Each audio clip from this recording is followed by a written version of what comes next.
Should be 2 in there. Yeah, I forgot about that. He's rusty. That's all right.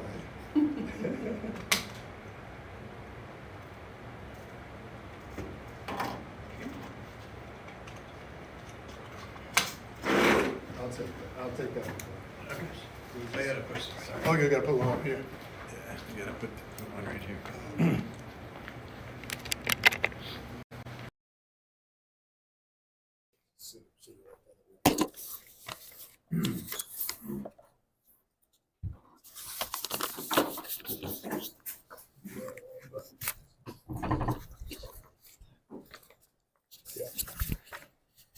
We did.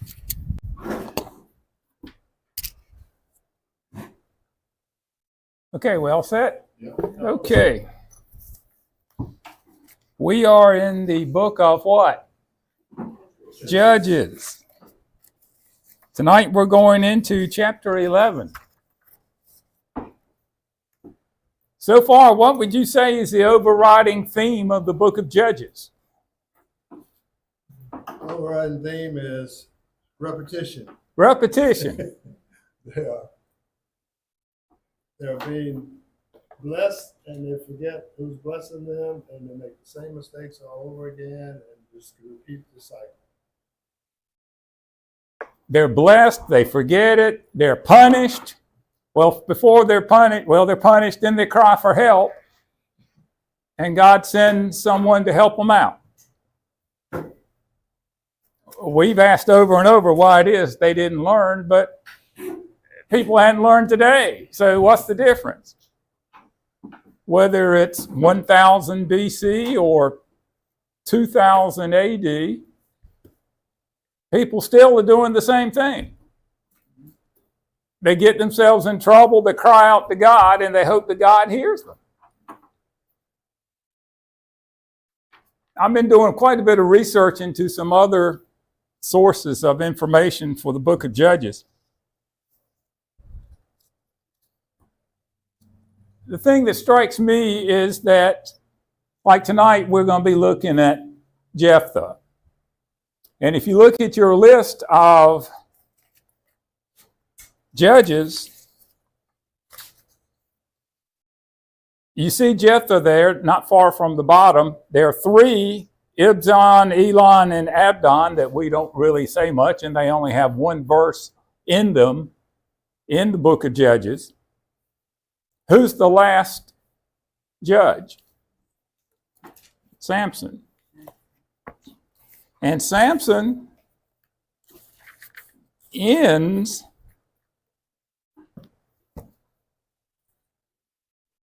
in chapter 17. He's the last judge. How many chapters are in Judges? 21. Well, what's going on in 18, 19, 20, and 21? There are no more judges to talk about. The writer of Judges goes back and emphasizes the point that we just made, that they just couldn't get it right. And a lot is written about the fact that there is no central authority. Under Moses, was it a pretty tight ship? Yes. And let's keep in mind, we're talking 2 to 3 million people. How about under Joshua? It may have been even tighter under Joshua.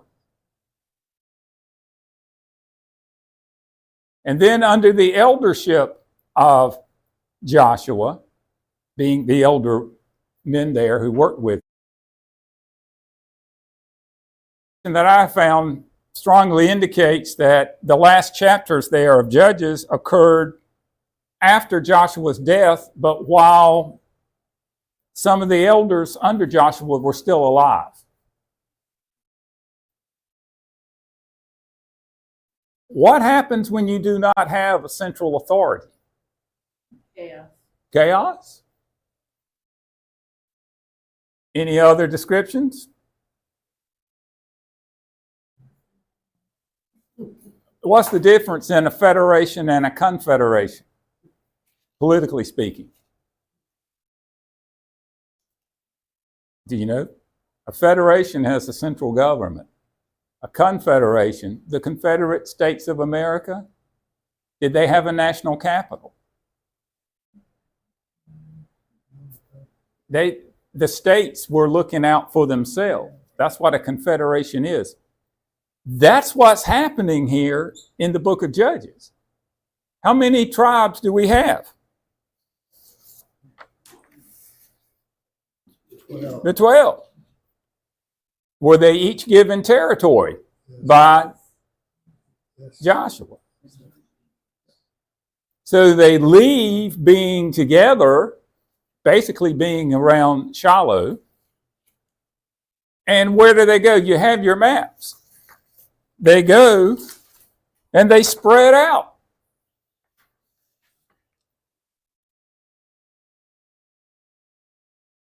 Well, who's in charge now? When we get to chapters 18, 19, 20, and 21, we find the words, there was no king in Israel, so everyone did what? What was right. That's what each of these tribes were doing. They were doing whatever they thought was right, looking out for themselves. So was there a national unity found here? Not anymore. But did they have from God what they needed? They all had the same words, but they ended up going their own way.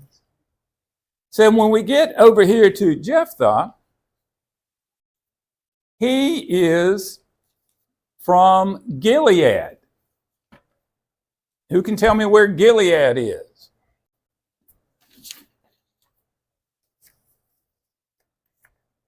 You're not going to find it on your map. It's an area. It's on the east side of the Jordan River. And if you see the tribes of Reuben and Gad and East Manasseh, do you see those? Now, Gilead is basically Gad and Reuben. We sing a song, is there no balm where? In Gilead. That's what it's talking about. Why are these three tribes on the east side of the Jordan River? Do you recall? They didn't have to fight. They asked for it because they were herdsmen. And the good ground for being a herdsman is on the east side of the river. If you recall, Moses said, yeah, you can do it, but you got to go with us while we fight. And when we're done, which was 10, 12 years later, you can go back to the east side of the river. It's becoming very apparent that the folks on the west side of the river didn't hold the people on the east side of the river in as high esteem as they should have. They're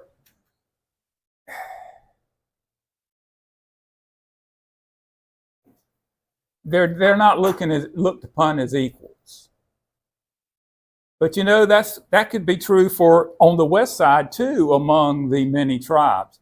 And what you find out as we start looking into this is that there is friction among the tribes. We're getting ready to see where Jephthah, under his leadership, killed 42,000 from Ephraim. Why would you do that? Aren't they all related, of the same family, of the 12 tribes, came over at the same time? 42,000. Yeah, that's like filling up a medium-sized football stadium. Another thing that comes to mind here when we're studying Jephthah is he's from Gilead, he's on the east side of the river. He's going to be fighting the Ammonites. The capital of today's Jordan is Amman, Jordan, right? It's where Jordan is today. At pretty much the same time, on the west side, over toward, if you look over on your map, Judah, Dan, Manasseh, Ephraim, you've got the Philistines who are rising up against these tribes also at about the same time. So in Judges, we have different things going on in different locations. The 12 tribes are having a difficult time. They're not united. They're not fighting their enemy with a united front. They're going at the enemy with 1, 2, or 3 tribes at a time, while the other tribes are saying, hey, we got a good thing going over here. We're making money on the Mediterranean. You fight your own fights. We're over here making money. Does that cause friction among, and that's what's getting ready to happen here between Jephthah and Ephraim. So, with that being said, let's turn to chapter 11. And what I like to do is just read a short passage and then we can look at it a little bit. So chapter 11, verses 1 through 3, this introduces Jephthah to what's going on. But for an introduction, though, if we go back to the end of chapter 10, because let's keep in mind these chapters are artificial. They weren't there when this was written. So if we go back to verse 17 of chapter 10, then the people of Ammon gathered together and encamped in Gilead. They are in Israel's territory here. And the children of Israel assembled together and encamped in Mizpah. There are 2 Mizpahs. There's one on the west side, there's one on the east side of the river. And the people, the leaders of Gilead, said to one another, who is the man who will begin the fight against the people of Ammon? He shall be head over all the inhabitants of Gilead. So Jephthah is going to be a judge, but is he going to be a judge over everybody? They're talking about Gilead here, which is the east side of the river. So here we go in chapter 11. Now Jephthah the Gileadite, he's from Gilead, was a mighty man of valor, but he was the son of a harlot, and Gilead is the geographical area, but by coincidence, it's also the name of Jephthah's father. Jephthah's physical father's name is Gilead, because that can be confusing there. Gilead, the man, lives in Gilead, the territory, okay? And Gilead begot Jephthah. Gilead's wife bore sons, and when his wife's sons grew up, they drove Jephthah out and said to him, you shall have no inheritance in our father's house, for you're the son of another woman. Then Jephthah fled from his brothers and dwelt in the land of Tob. Tob is just south of Gilead. He didn't go far. And worthless men banded together with Jephthah and went out raiding with him. Okay. So evidently, he grew up in his father's house, but when they all got grown, the grown brother said, you're not part of us. You're out of here. And it would appear from verse 7 that the elders of Gilead agreed with the brothers, saying, you've got to go. You're exiled from here. So he was basically run out of town. So who's he end up with? Some questionable men. And what's it look like they're doing for a living? Stealing. Yeah, they're going out raiding places. Well, evidently they were pretty good at what they did. And it would seem that Jephthah was the leader of these raiders. And he became well known enough that the elders of Gilead decided to make him an offer. They need somebody to lead the war effort, and he seems to be the kind of personality who could do it. So in verses 4 through 11, Jephthah is called to lead Gilead against the Ammonites. Now let's get in our heads who the Ammonites and the Amorites are different people. Let's keep that straight, because that's easy to confuse. So the elders appealed to Jephthah, come and help us. These people are in our territory, and they are gathering their forces, and it's obvious what they're going to do. They're going to try to take over our territory. Now, why would they do that?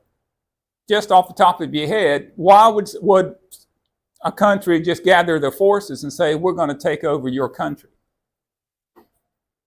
Have resources if they want. Yeah, we're bigger and stronger than you are. The first rule of international law, I'll never forget it. I took it in college, international law. First rule, you can have 1,000 rules, but the only rule that matters is who has the biggest gun. That's all that matters. So the Ammonites thought in their minds that they were better armed and they could just take over Gilead. That was their idea. So if you are Jephthah and then the people who ran you out of your own home come and ask you to come back, what's your reaction? What would you say? Exactly. And he held out for the biggest prize. He says, why should I come back? You ran me out. But he was holding the cards because he had the talent and the leadership ability to lead the army, and they didn't have anybody. So what's he hold out for? I want to be in charge of everything. When this war is over and I win, I want to be the man in charge of the whole territory. Take it or leave it. So what did they do? They took it. Yep.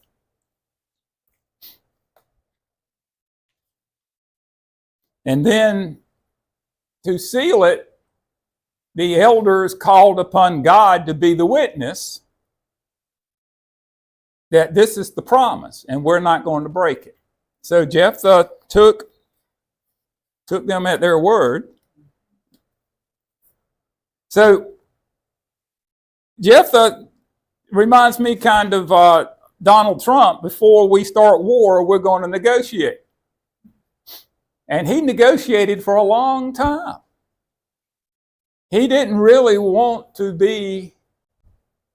to be a war, but he couldn't understand why the Ammonites wanted the territory. So he starts negotiations with them. And the king of Ammon made the claim that Israel stole this land, Gilead, when they were on their exodus from Egypt. His claim was, well, when y'all came through here, you just stole the land, and it's our land. Well, has anybody read it and knows what the argument is? Jephthah says, wait a minute, that's not quite right. We took it from not from you people, not from the Ammonites, but from the Amorites. That's how we got this land, and God gave us this land. They wouldn't let us pass through it. We went to war, we took the land, and we've had it now for 300 years. So it wasn't your land to start with. And then he makes the argument, if your heathen God had given you land, would you have kept it? And would you give it back? So they didn't have an argument for that. I mean, it was an airtight argument.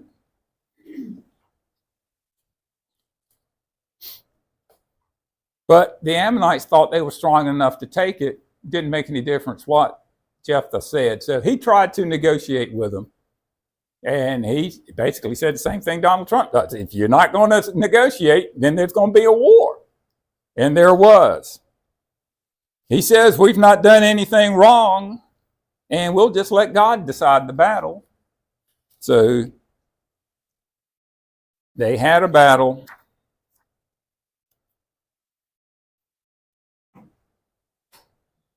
And then we come to the part where everybody knows about, if you've read Judges, the part that you remember. Verses 29 through 31.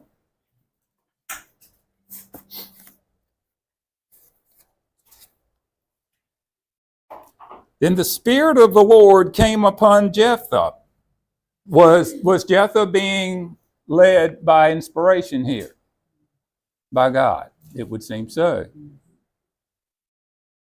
And he passed through Gilead and Manasseh. If you see your map, he went all up and down the east side of the Jordan River.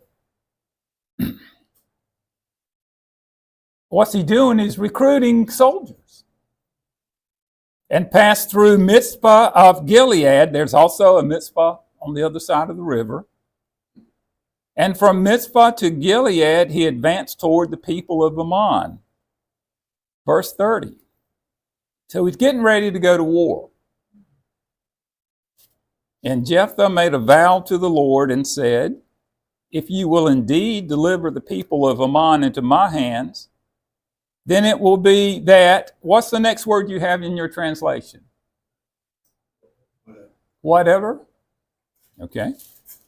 Whatever comes out of the doors of my house to meet me, when I return in peace from the people of Ammon, shall surely be the Lord's, and I will offer it up as a burnt offering.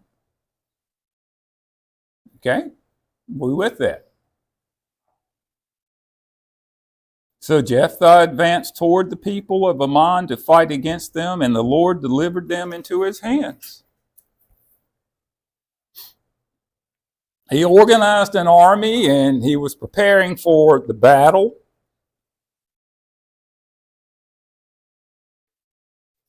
Is there any mention here of Jephthah being a leader or judge over any other physical area of Israel?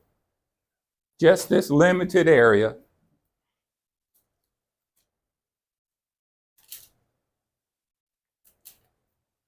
And it seems that everything here is on the east side of the Jordan River. So at the same time, the western tribes on the other side of the river, they're having to look out for the Philistines. So they have their own hands full. Jephthah did not fight the Philistines. And Samson didn't fight over here on the east side of the river. He had his own problems over there on the Mediterranean Sea. So here's the vow. If God delivers Israel in battle, then Jephthah would offer as a burnt offering whatsoever came from the doors of his house when he returned.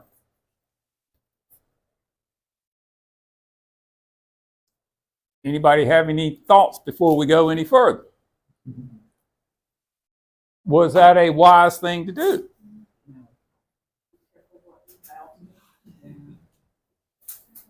But let's give him some credit here, because we are reading English that's been translated from the Hebrew, right?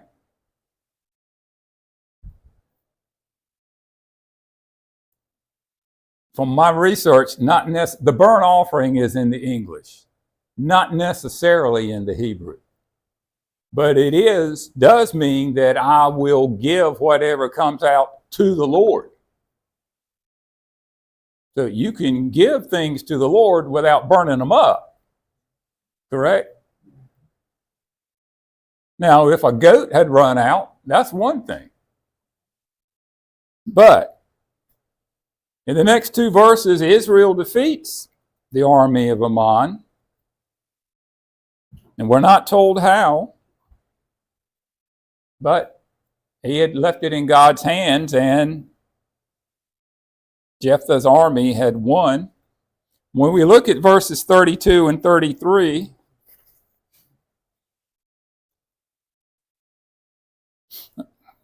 so Jephthah advanced toward the people of Ammon to fight against them, and the Lord delivered them into his hands. And he defeated them from Aurora as far as Minnith, 20 cities, and to Abel Keramim, with a very great slaughter. Thus the people of Ammon were subdued before the children of Israel. When I read those cities, that doesn't mean a thing to us. But what it means to the people who were there was that battle was fought over 60 miles from city to city. 60-mile battle. Willie, that'd be a pretty big one, wouldn't it? I think so. No airplanes, right? Yeah. How were they doing it? They were walking or on horses or camels or whatever they were using, but 60 miles. It was a big battle.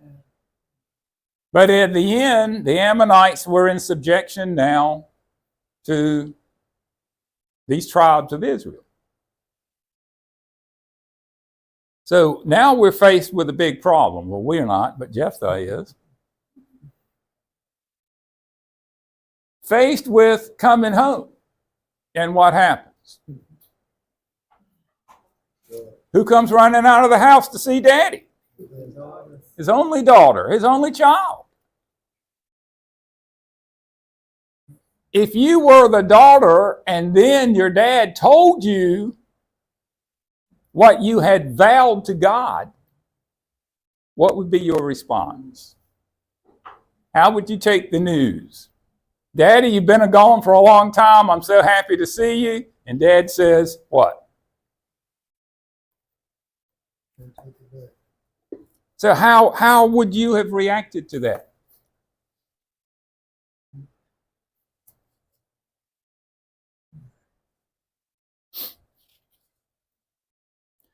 Well, let's look at verses 34 and following. When Jephthah came to his house at Mizpah, he had moved to Mizpah, there was his daughter coming out to meet him with timbrels and dancing, and she was his only child. Besides her, he had neither son nor daughter. And when it came to pass, when he saw her, that he tore his clothes and said, Alas, my daughter, you have brought me very low. What's going through his mind?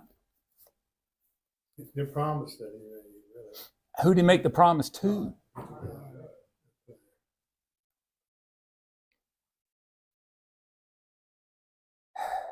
You are among those who trouble me, for I have given my word to the Lord and cannot go back on it. Now, we're going to get into some difficult discussion, but how serious was Jephthah about keeping his promises to God? It sounds like he was a man of integrity, doesn't it? This is what I promised God. Now, in his mind, he may not have been thinking about burning her up, but was she going to be gone serving God for the rest of her life? Was he going to lose his daughter from being with him? So her reaction to it, I find this really interesting. So she said to him, verse 36, My father, if you've given your word to the Lord, do to me according to what has gone out of your mouth. Because the Lord has avenged you of your enemies, the people of Ammon. What's I say about the daughter? Pretty wise. Is that the same thing we would have said? Hard to say. What's that? Hard to say. Hard to say. That probably wouldn't be the first thing out of my mouth. You can find another way. I'd probably say, why did you do that? But she didn't. So then she says this, Let this thing be done for me. Let me alone for 2 months, that I may go and wander on the mountains and bewail my virginity, my friends and I. So he said, go, and he sent her away for 2 months, and she went with her friends and bewailed her virginity on the mountains. And it was so at the end of 2 months that she returned to her father. Could she have run away? And he carried out his vow with her, which he had vowed. And it became a custom in Israel that the daughters of Israel went 4 days each year to lament the daughter of Jephthah. Okay. So he's forced to face his vow. And his daughter, I wrote the words perceptive and devoted. I mean, she was quite a young lady. She wasn't going to oppose the vow being fulfilled, and she was nearing adulthood. So she says, let me go into the mountains and bewail her virginity. She wasn't going to have any children. I looked into this. This was one of the things that the Jewish women looked forward to the most, was having children to pass the lineage of their husband forward. And the women who did not have children were looked down upon. So it was something to bewail. It was something to be sorry about. And there's something we probably don't even think about. In Genesis 12, 1 through 3 and 4, God's talking to Abraham and he says, in your seed, what? All the nations of the earth shall be blessed. Well, did every woman of Jewish or Israel's heritage know that? Would they be the one that passes down the promise to humanity? Mary was the one. But all the women in between, someone was going to be the one who received the blessing that would bless humanity. So when you did not have children, you had that taken away from that. I wouldn't think of that if I hadn't looked into it, but that's a very real possibility there. So she went to the mountains and she returned home after 2 months. So I've got some things here written down and I want you to answer them for me. And the people who are watching online, they can think about it for themselves. And we have a lot of folks watch online.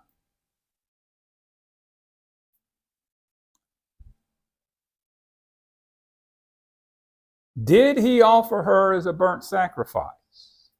I'll let you think about that for a minute. And then I'm going to ask you these questions while you're thinking. Would failure to offer her as a burnt sacrifice constitute a sin in the eyes of God? He's got a real dilemma here, doesn't he? If I don't keep my vow, if I don't offer her as a burnt sacrifice, am I sinning against God?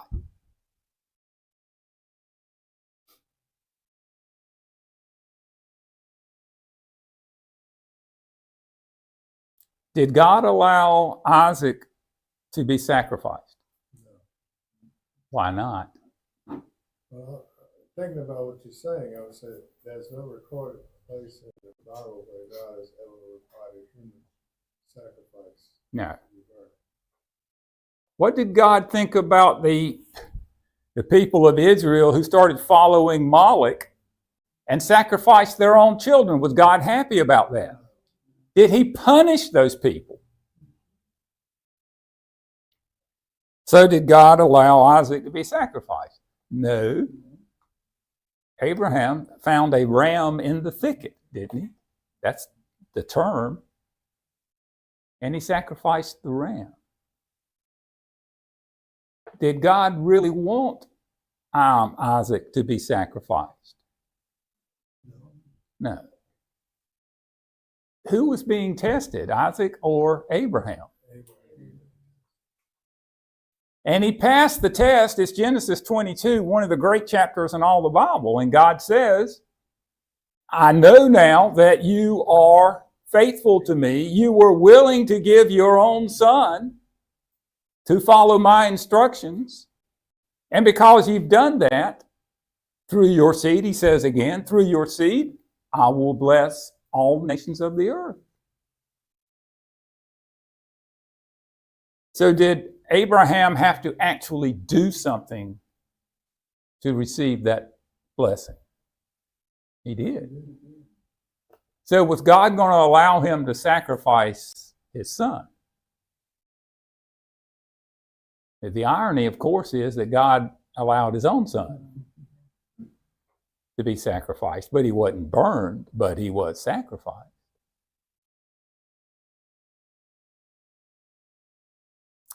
Last thing I wrote here, well, one of the last things I wrote here is keeping a vow more important than going against God's will?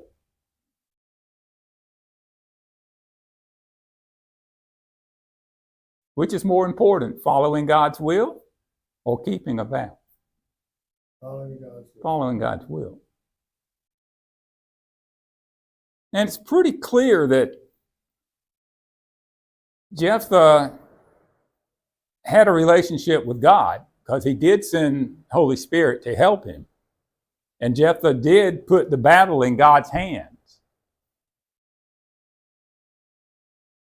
So, with that being said, would the Holy Spirit have allowed Jephthah to offer his daughter as a burnt offering? He was being led by the Holy Spirit at the time.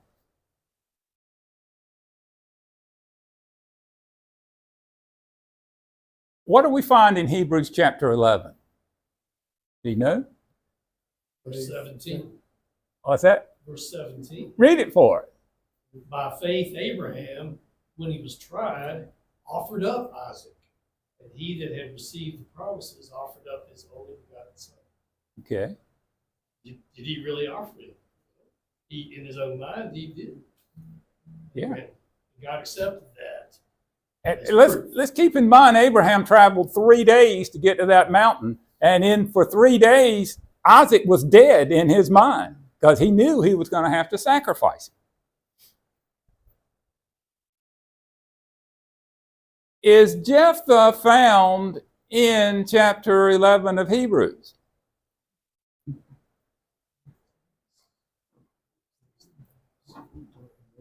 Hebrews 11 is the hall of fame of faith. So I'll let you look. Hebrews chapter 11. Verse 32. What's it say? It's a whole list of these. And what shall I more say, for the time would fail me to tell of Gideon and of Barak, of Barak, and of Samson, and of Jephthah, Okay. and David. Do you think Jephthah would have been included in the hall of fame of faith if God was upset with him? No.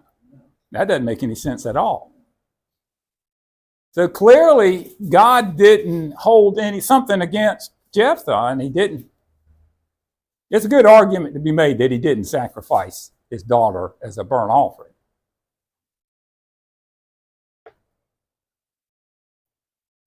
Another thing I wrote down to myself was, well, if he wanted to sacrifice his daughter as a burnt offering, what priest was he going to get to do it? Who would go through the ritual?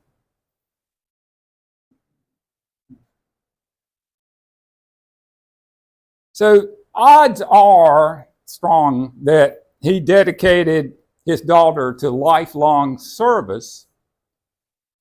And if you look at verse 40, if someone would read verse 40 for me from Judges. That the daughters of Israel went 4 days each year to lament the daughter of Jephthah the Gilead. Okay, the word lament. Lament in the Hebrew means to talk with. Did the ladies go to where she was serving God and talk to her how many days a year? 4 days a year? That makes sense if you translate it. The lady spent 4 days a year talking to his daughter at the location where she was serving God. So do you think she was sacrificed as a burnt offering?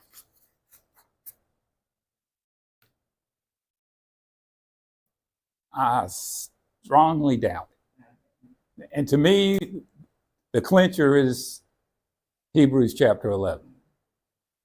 That's inspired word, and he is included in the Hall of Fame of faith for God. Yeah. Yeah. But we're almost done, but you're welcome to come in. Are you done? Got 5 minutes. Is that if I can join? Sure. You want to bring anything? No, just have a seat.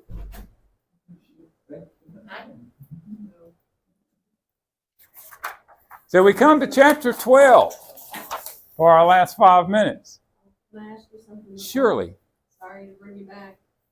So I'm thinking of the daughter, and he was a raider, right? So he's been kicked out of the region. But they've allowed him back. Right, but when he was kicked out of the region, I'm assuming, and tell me if I'm totally wrong here, that the mother and the daughter were still in Gilead, or do you think they might have gone with him while he was? I mean, they're not going to do the raids, but wherever he was. Yeah. Like if he was part of their life for that time. They could have stayed there because it doesn't say. It seems like they had a good relationship for her to respect him and to do that. Yeah, so, yeah. She seems to be a very mature young lady. Right, So someone has brought her up right, right. and he's out leading battles or robbing people. It must have been the mom. Yeah. But, okay. Yeah, that's a good point. But she got her training from somewhere. Right. Yeah.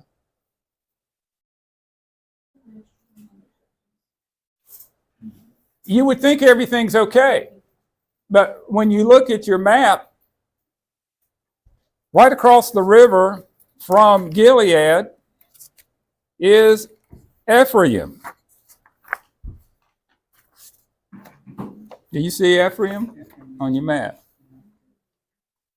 Well, Ephraim gets mad. Can you imagine what are they mad about?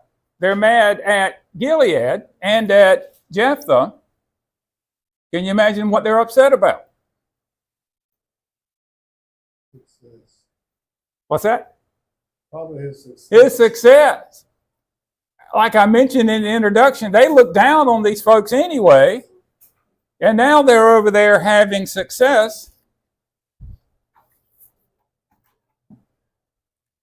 So let's look at the first few verses of chapter 12, and then we'll be done.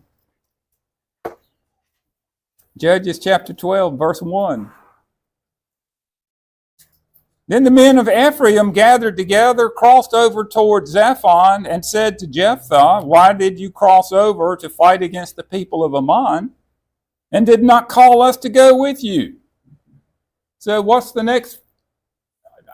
Are they asking it in a nice way? Because they didn't say, "We'll burn your house down with you."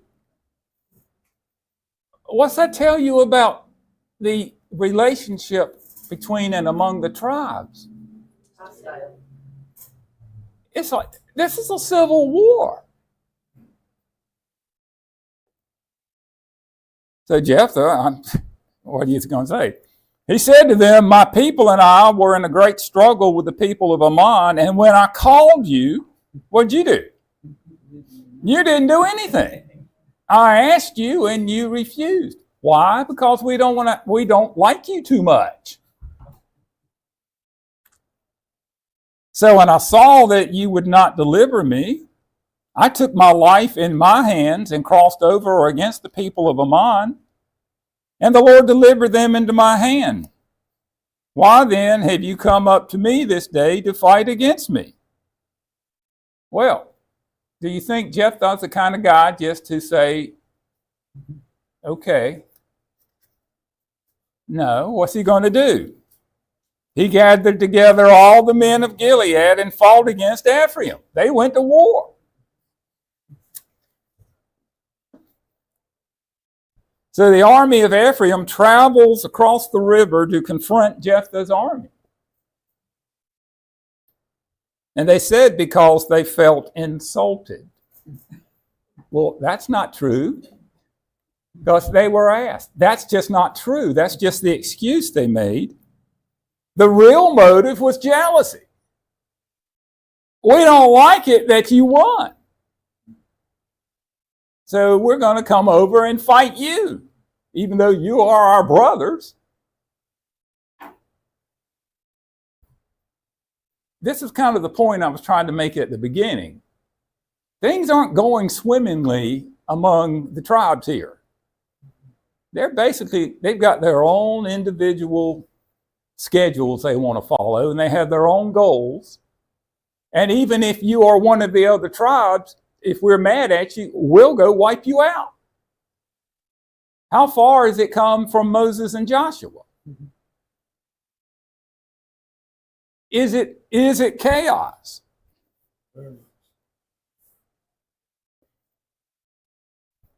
So a battle develops, and guess what? Ephraim gets defeated.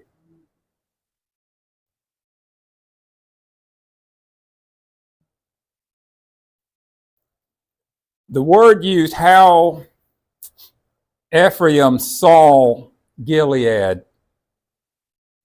is translated as fugitives in English. This is how they saw, if you see your map,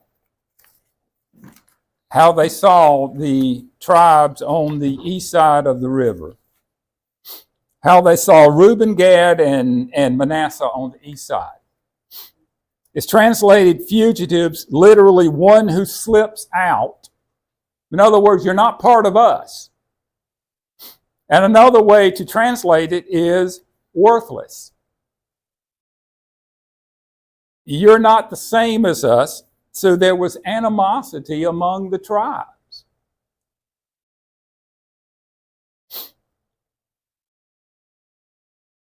We can finish it real fast here. They're on the east side of the river, the people who survived the battle, so they got to get back to Ephraim, so they got to cross the river to get back home. So as far as Jephthah's concerned, they're still at war.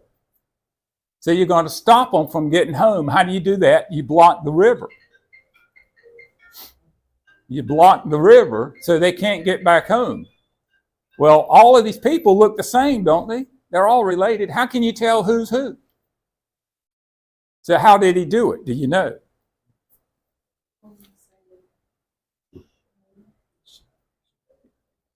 So they couldn't say Sheboeth, could they? They said Siboeth, because they can't pronounce SH in Ephraim.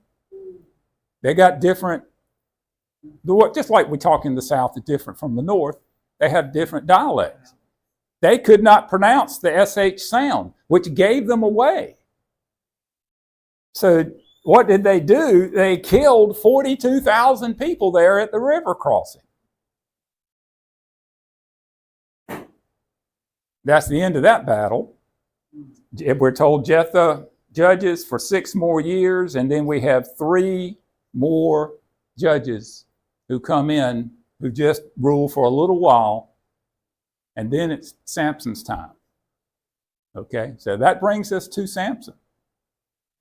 Okay, I think I've covered 2 chapters. A lot going on, but there's a whole lot below the surface here than what we just read, isn't there?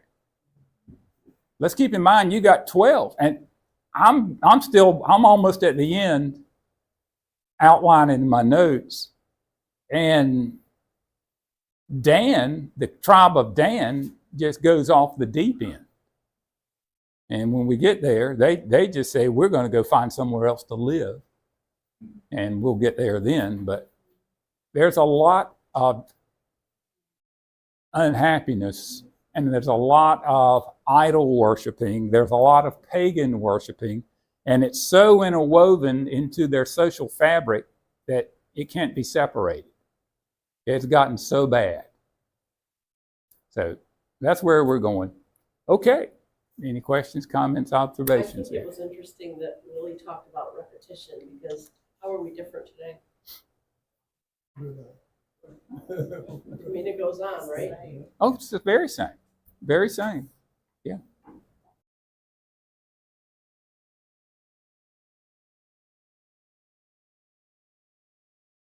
Chaos and failure.